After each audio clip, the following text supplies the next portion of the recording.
So eventually, the feeling just got very clear to me that I need to just stop over and over again if you keep touring and keep turning the same wheel over and over again. He never said it outright, not for decades, not when the rumors spread, not when the band moved on without him, not even when fans begged for answers he couldn't give. But now, at 75, Steve Perry is finally letting a single truth slip through the cracks. A truth softer than anger, quieter than revenge, and heavier than any injury he ever suffered. Because the story the world believed, the story Journey repeated for years, the story fans defended without question, was never the whole story. Some say it began with the hip.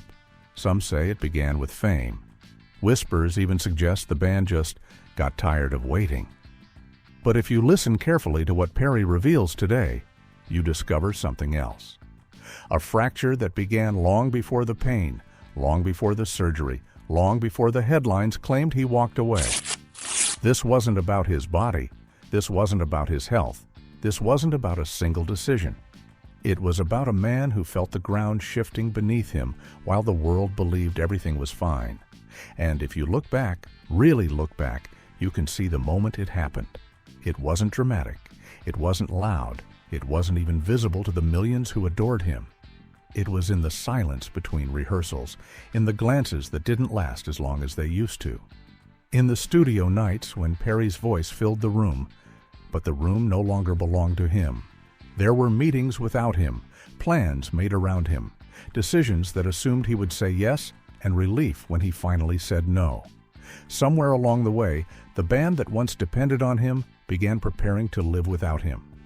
And what Steve Perry admits now isn't a confession of guilt or a defense against the past or an apology the world demanded. It's something more fragile, an acknowledgement that he felt pushed out long before Journey ever said the words. He didn't recognize it at first because leaders never imagine they're being replaced. Icons never expect the world to move on. And a voice like his, a voice that defined a generation, isn't supposed to echo in an empty room. But Perry felt it, in ways he couldn't explain then and wouldn't explain for years. The phone calls that grew shorter, the rehearsals that began without him, the tension that had no name but followed him quietly, like a shadow cast by someone else's decision. Fans blamed the hip, the band blamed the delay.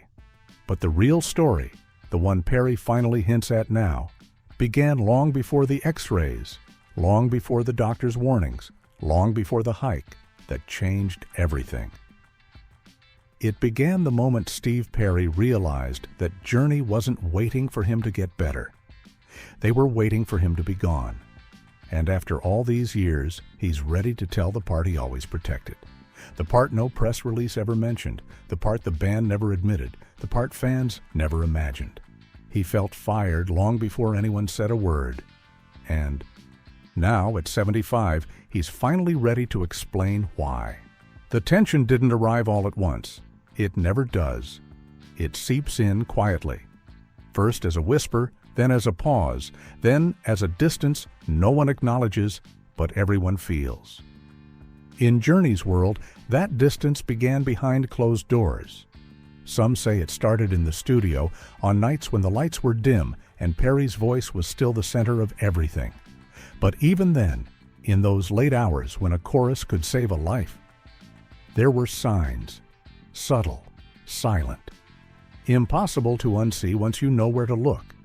Bandmates who once waited for his nod began making decisions without asking.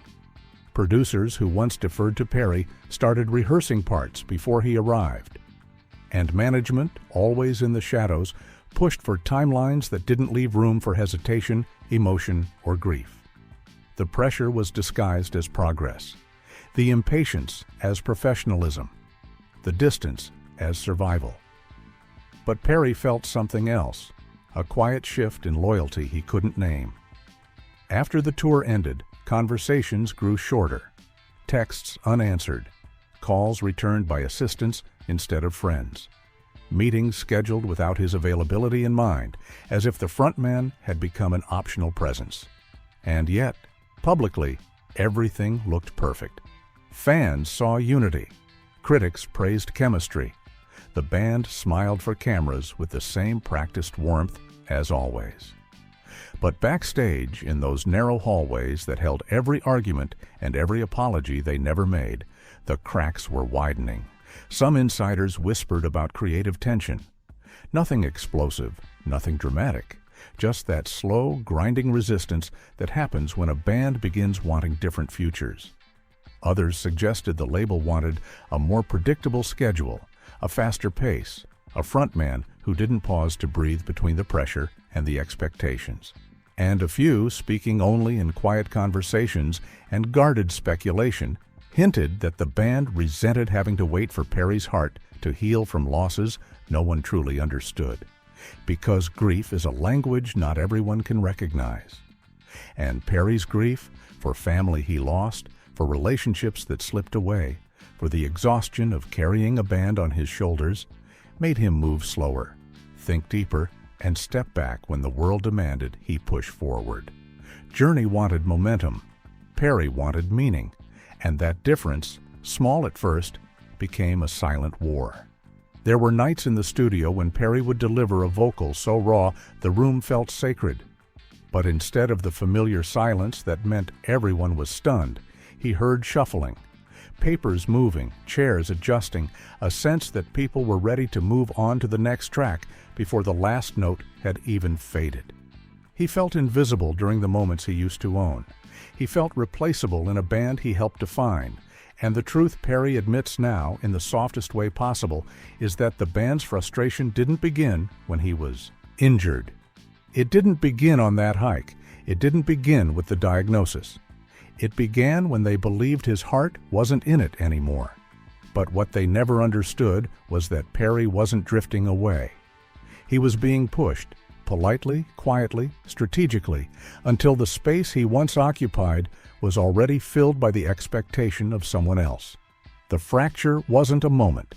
It was a pattern, a subtle exclusion here, a decision made without him there, a tone in someone's voice that told him things had shifted in ways no one wanted to say aloud. They didn't fire him outright. Not yet. Not officially. But the emotional firing, the one that hurts the most, the one no one admits to, the one that feels like watching your own shadow detach, had already begun. And while the world kept repeating the hip story, while headlines blamed the surgery, while fans argued over timelines and decisions, Perry carried a truth he couldn't share. Journey didn't walk away because he was injured. They had already emotionally left, long before he physically could. And that slow, quiet unraveling is what led directly to the breaking point he's finally ready to talk about. The breaking point didn't explode like a fight. It wasn't a door slammed, a headline published, or a confrontation caught on camera. It happened in a moment so still, so painfully ordinary, that no one outside the band ever recognized it as the moment everything changed. Some say it began with a meeting, not a dramatic one, but the kind where voices stay calm while the future quietly rearranges itself. Perry remembers sitting there, listening as timelines were laid out, tours sketched, albums penciled in like obligations he hadn't even agreed to. He remembers the tone, professional, efficient, impatient. And he remembers realizing, in a way he couldn't unhear, that he was no longer being asked what he needed. He was being told what the band needed from him. He wasn't a partner now. He was an obstacle. But the true breaking point, the one Perry finally acknowledges, didn't come from the schedule or the pressure or even the sense of being edged out. It came from one sentence. A sentence said casually, quietly, as if it meant nothing. "We can't wait forever, Steve." Not cruel, not angry, just final. And in that instant, Perry felt something inside him fold, not break, just fold, like a page turned before he was done reading it. Because waiting is what the band never truly understood. Steve Perry wasn't stalling. He wasn't avoiding responsibility. He wasn't drifting away. He was grieving. For someone he had loved deeply, for a loss that rewired the way he breathed, for a life that no tour, no album, no applause could pull him out of. But grief has no deadlines, and Journey had already decided his healing was taking too long. Some insiders say the band had been testing ways forward without him. Soft inquiries, quiet auditions, conversations, whispered between managers and people who didn't know they were discussing the man who had carried the band on his back. Whispers suggest they needed certainty more than loyalty, momentum more than understanding. And Perry, sitting in that room, hearing those 6 quiet words, "We can't wait forever, Steve," finally understood that the decision had been made long before his hip ever failed him. The injury was convenient, clean, publicly acceptable, a way to avoid admitting the truth. Journey didn't believe he was coming back the way he used to be, and the pressure to replace him had begun long before he realized he was already being replaced. He didn't argue. He didn't shout. He didn't defend himself. This wasn't the kind of wound that ignites a fight. It was the kind that ends one. So when the accident happened, when his hip gave out during that hike, when the surgery became unavoidable, when the recovery timeline stretched into uncertainty, the band's choice felt inevitable. To the world, it looked sudden. To fans, shocking. To journalists, dramatic. But to Perry, it felt like watching a door slowly close over months, only to hear a soft click right when he needed it to stay open. They framed it as necessity. They called it moving forward. They said they had no choice, but Perry knows the truth now, and he finally shares it. The band didn't fire him because he couldn't walk. They fired him because, long before the injury, they had already stopped waiting for his heart to find its way back. And in the silence that followed, in that heavy pause between one era ending and another beginning without him, Perry faced the hardest realization of all. You can survive an injury. You can heal a hip. You can rebuild a voice. But once a band stops needing you, once the emotional firing has already taken place, there is no surgery that brings you back. This was the breaking point, not the fall, not the doctor's warning, not the recovery. It was the moment Steve Perry understood that Journey had already let him go, long before he ever imagined leaving. For years, the world believed the story exactly as it was presented. A hike gone wrong, a hip that couldn't heal fast enough, a band forced to make a painful decision. It was clean. It was convenient. It was easy to understand. But the truth, the one Steve Perry finally acknowledges at 75, was never that simple, because facts can be accurate and still hide the deeper truth. Yes, the injury happened. Yes, the surgery was necessary. Yes, the recovery timeline was uncertain. But none of that explains why the door behind him was already closing long before he took that fateful step on the trail. The factual record shows that the band announced they couldn't wait, that deadlines were missed, that momentum was stalling. But what facts don't capture are the years of emotional wear that happened quietly, invisibly, beneath the surface of every successful band. Perry doesn't deny the circumstances. He doesn't rewrite history. He doesn't blame. Instead, he admits something far more human. He could feel Journey drifting long before he ever left. There were frustrations the public never saw, moments of distance the media never captured. Creatively, they were no longer aligned. Emotionally, they were no longer speaking the same language. Some insiders say the band feared the pause between albums would kill their momentum. Others believe they resented the pressure of waiting for Perry's heart to fully return to the music. There were also rumors, soft ones, unconfirmed, that management began encouraging the band to consider a future without him as early as the early 90s, when Perry's grief pulled him inward in ways no schedule could accommodate. Whatever the reason, the truth Perry reveals now is neither dramatic nor explosive. It's quiet, painful, honest. He wasn't fired because of his hip. He was fired because the band stopped believing he was still theirs to depend on. The hip story was the headline, the surface-level explanation, the version that protected everyone. The band, the label, the legacy.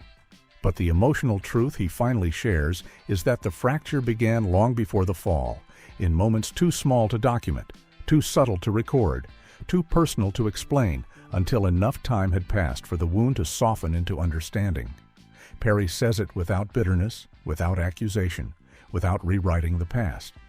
He speaks as someone who has carried the weight long enough to understand its shape. He admits he had changed, that grief had blurred his world, that he needed more time than a band trying to survive the 90s could give him. And he finally accepts that Journey made the choice they felt they had to make. But he also makes something else clear, something fans never realized. By the time his hip failed him, the band had already moved on emotionally. What the world saw as a sudden break was actually the end of a slow separation that none of them knew how to articulate. In the years that followed, Perry stayed silent, out of respect, out of exhaustion, out of the hope that wounds left undisturbed might eventually heal without reopening. And the band continued, new voices stepping into a space that once belonged to a man whose shadow stretched across arenas. Fans were divided, some angry, some confused, some clinging to the belief that one day Perry would return and the world could be whole again. But Steve Perry knows something now that he didn't fully understand then. He wasn't meant to go back. Not because he couldn't sing, not because he couldn't heal, but because the version of Journey he left behind was no longer the one he belonged to. The truth he reveals at 75 isn't a scandal. It isn't a confession. It isn't even a correction. It is clarity, gentle, measured, finally ready to be spoken. It wasn't the hip, he says softly. It was everything before it. And with that one line, the mystery is no longer a mystery. The silence no longer a burden. The story no longer a wound. It becomes what it always was. A chapter, a painful one, a necessary one, and a chapter that, after all these years, Steve Perry can finally close. Not with bitterness, not with regret, but with the understanding that some doors close not because someone pushes them shut, but because two people stop holding them open at the same time. And maybe, after years of carrying the weight of his own myth, this truth is the first time Steve Perry can finally breathe. And if this story moved you, if it made you see Steve Perry, Journey, and the quiet cost of fame in a way you never have before, then stay with us. Because here on RetroWaves, we don't just revisit the music, we uncover the moments that shaped the artist behind it, the tears behind the triumphs, the silence behind the applause, the truths time tried to bury. If you want more stories like this, more secrets, more confessions, more of the fragile humanity that lives behind every legendary song, hit subscribe, tap the notification bell, and join us for the next chapter. There are still so many stories left to tell, and some of the most powerful ones haven't been heard yet. Thank you for watching. This is RetroWaves, where the music never fades and the truth finally finds its voice.